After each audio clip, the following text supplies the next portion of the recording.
Magandang araw po. Kayo po ay nanonood o nakikinig sa programang Opinyon dito sa Danilo Dizon TV.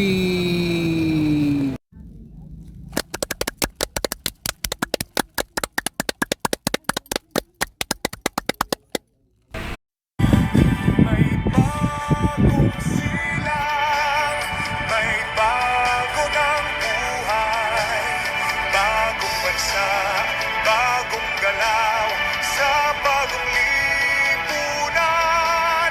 Nagbabago ang lahat, tungo sa pag-unlad, at ating itanghal, bagong lipunan.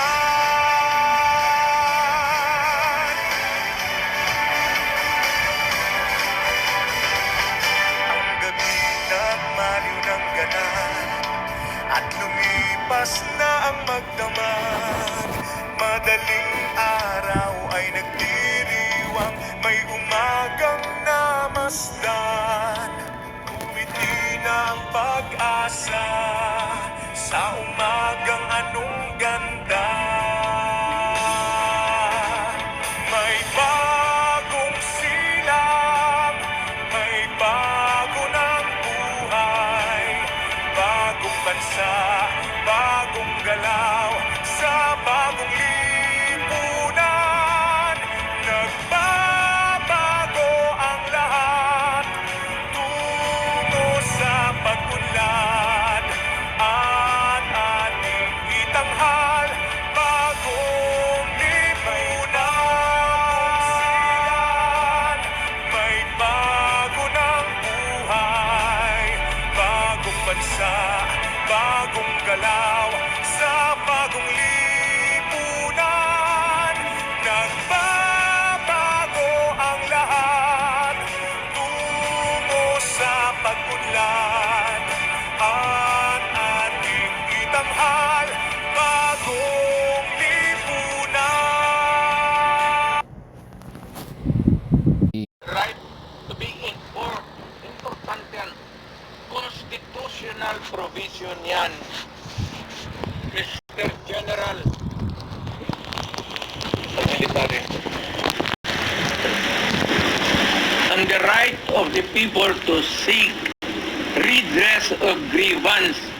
Kayo lang ang makabigay niyan ngayon. The right of information, you protect that right and allow us to use it. And we are seeking for redress of grievance of the abuses of government. Huwag na lang yung dalawang babae na inaano nila. Maraming sabi, ganon-ganon, tantong. Hysterical yun, hindi yun ano. Eh, kung ikaw may kasama ka na worker mo, nag-delirium na, what are you supposed to do? Ako sa isang tanong na, Mr. Military, give us that right. The right of information that is true and correct, the right of redress of grievance, and the right to protect us. To be short of challenging Brownay na. To be short of challenging Brownay ng Apple. Wala akong tina-challenge. I don't have to challenge to anybody. I'm challenged to the military itself. The whole of the military, kasi sila ang supposed to be protector of the Constitution. Now tell me, kung protector sila ng Constitution, are they willing to still protect the President who is a drug addict for another 4 years? At kung sabihin mo hindi nila alam, address sabi ko, wag tayo magbulakan. Alam ninyo yan noon, Alam ninyo ngayon yan. Sabihin lang ninyo, kaya kung gano'n na lang, sabihin ko sa lahat ng mga bata dito sa Pilipinas, guys, follow the president. Start smoking marijuana and graduate sa Cebu. Yung presidente, gano'n. The best example is gano'n. But people are looking after you as a party national. Ikaw yung And people looking at me because the president is silent. Kita mo lang siyang ginawa. Dapat at first stage pa ng laalitan, sandali. Hindi naman dumato-dante yan eh. Yan si Sulika. Sulaika, anak ni Joe Lopez yan. Sigma Rowan. So marami yan siyang, dyan. But people are saying, pag gawin mo si Tatay Digo, halos kaming tanan. So how do you react to all this? Ayaw ko kasi presidente ako. Once upon a time, I was president. Now, I could just imagine what will happen to my country if things go awry. Ganyan na lang. So, hindi manggaling sa akin. Sorry. Kung ang ako na mayor ang pupunta at mag-alsa, So, ako, I will take my cue from the military. Kung sabihan nila na they will take this step, I will support it. Sige, Mayor, samahan mo kami, magpunta tayo doon sa, tignan nating records. We will ask. Tapos ganun. I will follow. as the former president, do you see that this issue by No. Leave me out. Ako basta kung may mga ganong uprising, sinabi ko na sa kanila, I'm out. Wala akong participation. But will it not, No nothing. so it's just, No nothing. you're just airing out the citizens. Mayor, to enjoy them to opt out. So what? To opt out from supporting what you said was Mr. President. Are you not going to enjoin them to opt out? That's civilian ako. I have no authority to order Don't them to order, but enjoin them or And I am not enjoining them. I am not telling them anything. Ito lang ang tanong ko sa military. Hanggang kailan kayo magsuporta ng drug addict? Yes, about 4 years.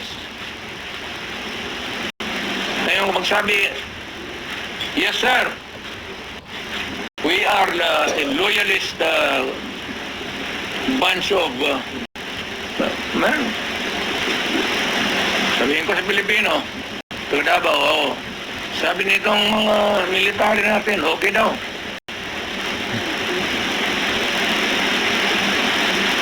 Ang critical dyan is alam nila na durugista si Presidente. Hindi nila, tanungin lang nila yung kaya isang kita mo kung hindi bangag sa mga isang gwardiya dyan sa Presidential Guard nagsuicide, minumurag, if you can tap the fingers and say, huwag ka masyado matulog, kunti na lang kumain. Ano kung ako yun, isin mo, huwag ka matulog. Sabi ko lang, murahin mo, kaya punta na pahiya. Sundalo na pagkamatay. ngayon din na kami Colonel Mayor Oo, nabaril. Sa argument yun. Ito na argument about the present situation. I do not know whose side was the Colonel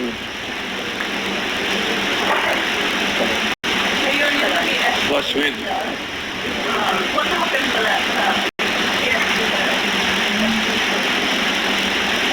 sure na yan, hindi mo nagsusadyo. yung may Yung PC nagsuside, minura niya ni Mrs. Marcos. kailan yan may Bago lang. Siguro mga 2 months pa lang ako na umalis. Ngayon, may ano dito pa-ask daw, paano mag-react si Browner kasi ang sister daw ni Browner ay na-appoint ng Court of Appeals. So, Browner is a non-reactive soldier. Going back, what Depende yan kang Browner. How he looks at kung pabor siya sa bayan at alam niya, he would insist na matino, wala man tayong magawa. That is his view. Now, for the others, Mayor, from this happiness, as a former president, how will you help your people from the suffering? again, ma'am, As a former president, how will you help your people from the suffering? suffering. Ma'am, sinasabi ko na there is a fracture. There's a fracture now in the governance of Marcos.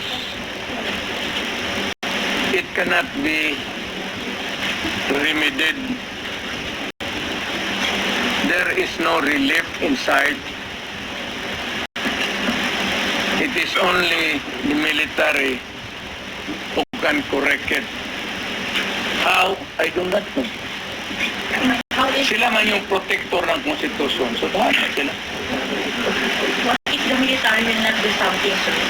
Di palakpakan, let us applaud the military. We applaud the military for doing the thing. Do you think, Mayor, takot sila?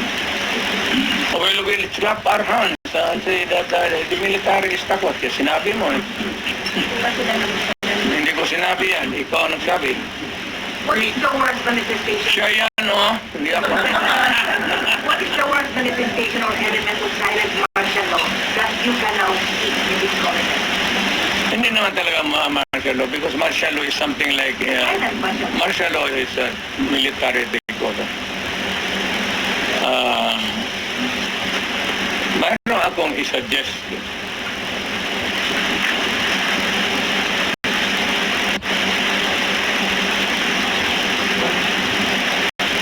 Itong fracture na ito, mabigat to. Because ang nasa taas sa Congress, ang balos-los, pati ang presidente, they're now trying to be in cahoots. They would attempt to change the Constitution. Diyan na ang magulo talaga dyan. And to make Martin from Speaker mag-transition to si Martin mag-transition to Speaker to the parliamentary prime minister.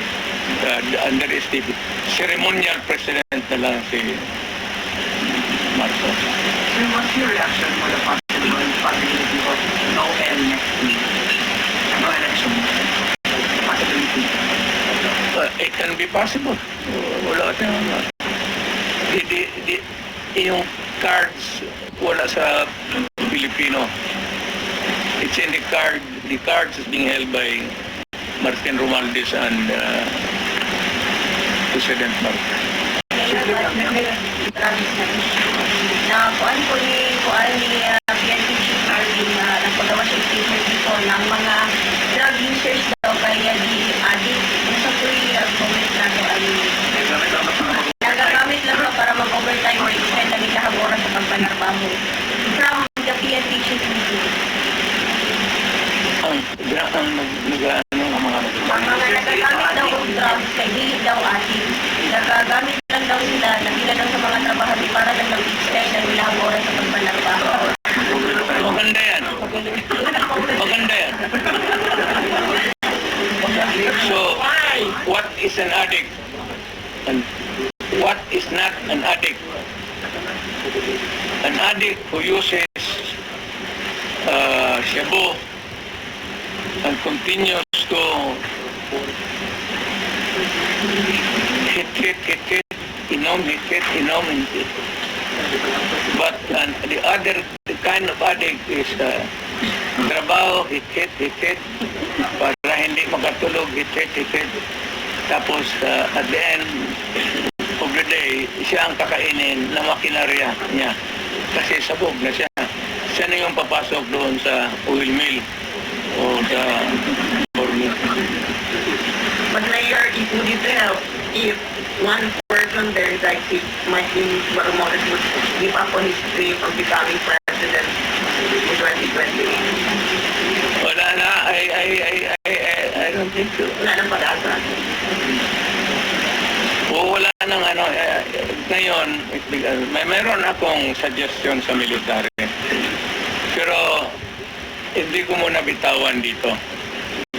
After I shall have talked to the military, magpunta man ako ng Maynila, I'll be frank with them, ilagdan ko yung baraha, pareho rin dito, pero much more,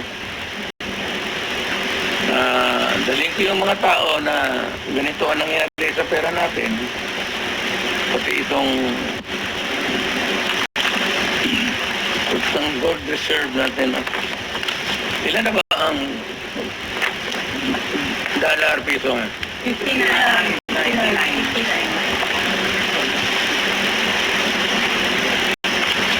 Sumagkama kayo ngayon, napuntahan ang 25 tons. magpunta ng Pampaginaldo. Meron kayong plano? Naka-schedule mo ba? Ako? Opo. Hindi ako nagpunta na. Yung sabi mo kausapin mo. Seven lugar. Hindi doon. Pero hindi rin tago. Yung free-wheeling discussion, para sabihin nila nagaplano ka ng kudita o rebellion. Ayaw ko yan eh. Kasi naging presidente nga ako. But you are optimistic na the military will talk or meet. Ayaw ko rin kung yung gusto lang. Yung kita ko na ako share my statement. Kasi ako hindi naman nag-agitate talaga ng forcible removal. Pero wala pang schedule nito. Wala ako, malapit na. I don't know kung kailangan ulit. Hindi na appointment dito sa General Borden about this. Man about this issue sa kanya. The general Program. it's useless. It's useless. He cannot talk for himself. So ibang general, sir. Hindi rin. Dito ako sa baba. Might as well talk to the lieutenant colonels. Colonels, lieutenant colonels, and major and down. Ibang commander. Take po ba lawyer to check mayor? Takot lang. Sa mga mababang posisyon. Marami pang nagpapaiwatig din. Pero takot lang sila dito. Kusilog pa man. You know, to the military, of course there is the military discipline. But if you can talk, if it is really to the interest of your country, why should you not? Mayor, and they report to loyalty check, Mayor. Again? Among themselves, they're going to do loyalty check. The military. It's not my business to have a loyalty check. It is for the military itself to check sa kanila if they are still loyal to the Constitution. Ano yung protector of the Constitution? That's a very... What does it mean to them? And what does it mean to tayong mga tao? Hindi ba mahirap on your part, Mayor? Like, nung panahon ni, ng diktator noon, madali kasi everybody was in Manila. Right now, yung the Dutertes are facing Davao. Hindi ba mahirap to mobilize or... Hindi na sila maniwala. Ako may pera ako. But why would I waste my money going there? Wala naman akong kita. ang ginagamit kong pagkain ngayon, yung retirement ko, malaki nga. Pero I am now 80. Kung mag-abot ako ng 90, saan ako kuha ng pera? You think that retirement can sustain medisina pati lifestyle ko? Ano lifestyle mo ngayon? Iyot.